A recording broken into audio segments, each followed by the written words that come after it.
Assalamualaikum warahmatullahi wabarakatuh. Alhamdulillahilladzi bifadlihi taqul muttaquna rabbahum wa bifadlihi dalafa ila jannatil karamah. Asyhadu an la ilaha illallah wa asyhadu anna Muhammadar Rasulullah.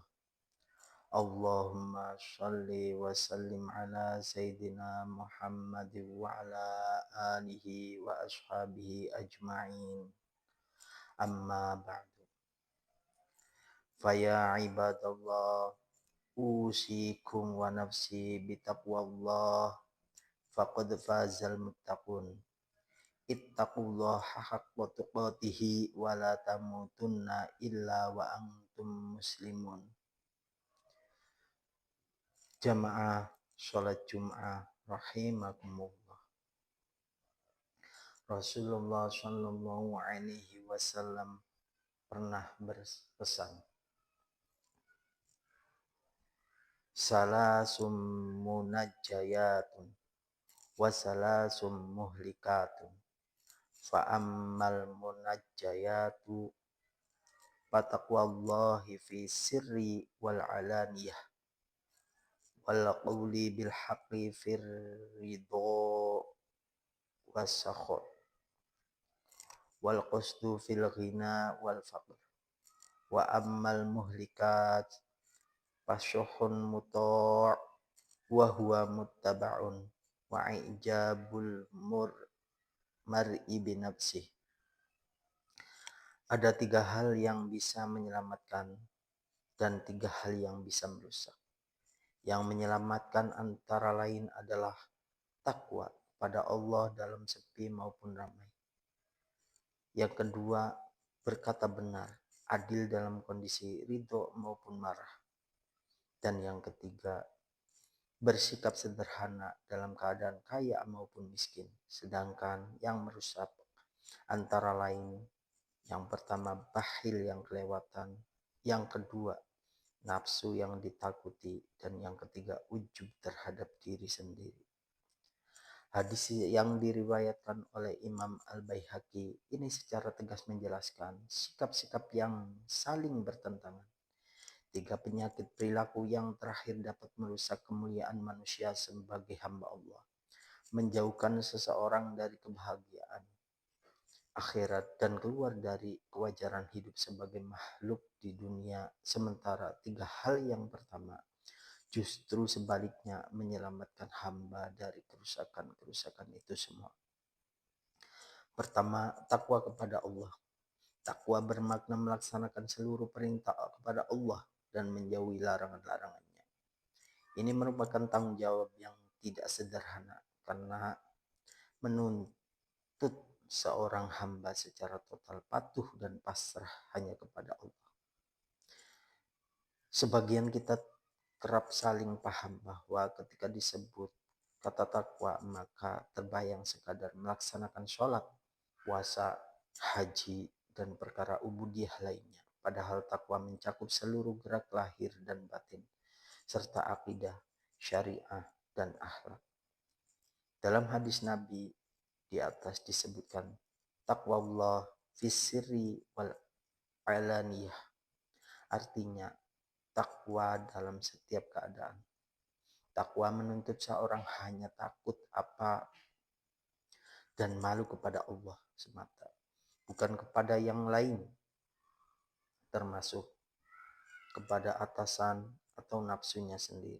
Dalam pesan Rasulullah Shallallahu Alaihi Wasallam, taqwallah fi sirri wal alaniyah bisa dikontraskan dengan perilaku merusak, muttaba'un atau hawa nafsu yang dituruti.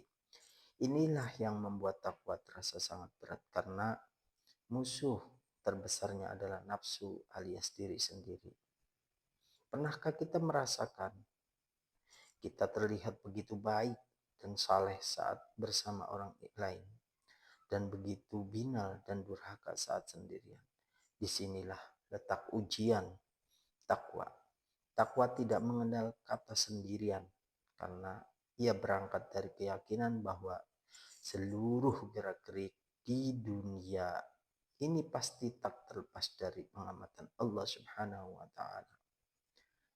Dalam surat At-Talaq ayat 2 Allah berfirman, A'udzu billahi minasyaitonir rajim. Wa may yattaqillaha yaj'al lahu makhrajan. Siapa yang bertakwa kepada Allah, dia akan menjadikan untuknya jalan yang keluar. Jamaah Jumat rahimakumullah. Yang kedua berkata benar dalam kondisi ridho maupun marah. Dalam riwayat lain berlaku adil dalam kondisi ridho maupun marah. Al-adlu fir ridho wal ghadab. Emosi kita yang pasang surut tak boleh menggoyahkan kita untuk tetap berpegang pada kebenaran dan keadilan. Yang haram tetap haram, meskipun kita sangat menginginkannya. Yang halal selalu halal, kendati pun kita tidak menyukainya. Hukum juga tak boleh membedakan perlakuan antara si A dan si B.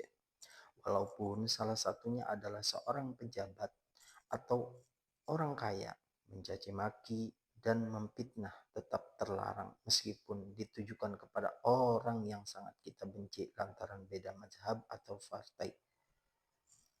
Korupsi meski disangsi, meskipun dilakukan oleh kerabat atau anak sendiri.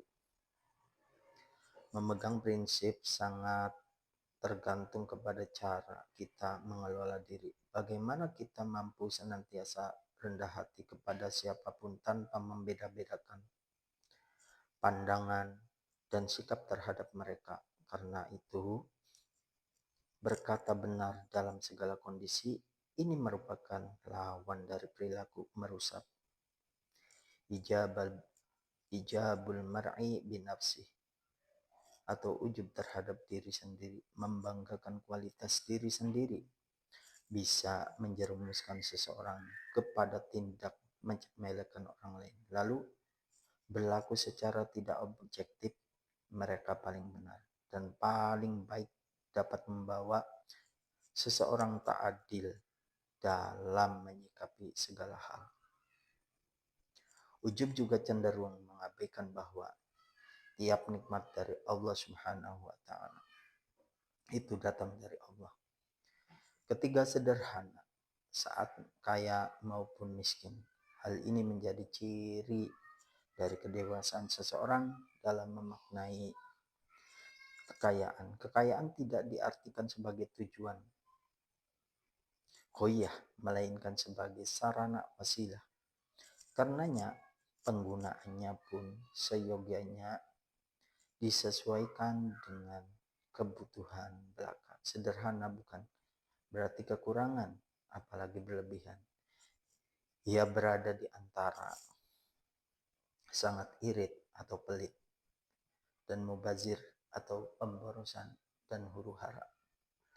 Kesederhanaan juga merupakan cermin dari kepribadian yang sanggup membedakan antara kebutuhan, keinginan. Apa yang diinginkan seseorang tak selalu identik keperluannya, karena keputusan senantiasa mempunyai porsi sementara keinginan luas tak terbatas. Alhamdulillah ala ihsanihi wa syukru lahu ala taufiqi wa amtinani wa asyhadu an la ilaha illallah wahdahu la syarikalah wa asyhadu anna Muhammadan abduhu wa rasuluh ad-da'i ila ridwani. Allahumma sholli ala sayyidina Muhammad wa ala alihi wa sahbihi wa sallim tasliman katsira. Amma ba'du. Fa ya ayuhan nas ittaqullah fima amara wa tahu amma naha wa alamu anna Allah amarukum bi amri bida'afi binafsihi wa sani bi malaikati bi qudsihi wa qala ta'ala inna Allah wa malaikatahu yusalluna 'alan nabi ya ayyuhalladzina amanu shallu 'alaihi wa sallimu taslima. Allahumma shalli 'ala sayyidina Muhammad wa 'ala ali sayyidina Muhammad. Allahumma ighfir lil mu'minina wal mu'minat wal muslimina wal muslimatil ahya'i minhum wal amwat. Allahumma a'izzal islam wal muslimin wa adilla syirka wal musyrikin wa ansur ibadakal muwahhidiyata wa ansur man nasruddin wa khtul man khadalal muslimin ودمر أعداء الدين وعلي كلماتك إلى يوم الدين. اللهم ادفع عنا البلاء والوباء والزلال الزلال والمحن وسوء الفتنة والمحن ما ظهر منها وما بطن أم بلدنا إندونيسيا خاصة وسائر البلدان المسلمين عامة يا رب العالمين. ربنا آتنا في الدنيا حسنة وفي الآخرة حسنة وقنا عذاب النار. ربنا ظلمنا أنفسنا وإن لم تغفر لنا وترحمنا لنكونن من الخاسرين. عباد الله إن الله يأمر بالعدل والإحسان وإيتاء ذي القربى وينهى عن الفحشاء والمنكر والبغي يعظكم لعلكم تذكرون. واذكروا الله العظيم يذكركم واشكروه على نعمه يزدكم ولذكر الله أكبر. أقيموا الصلاة.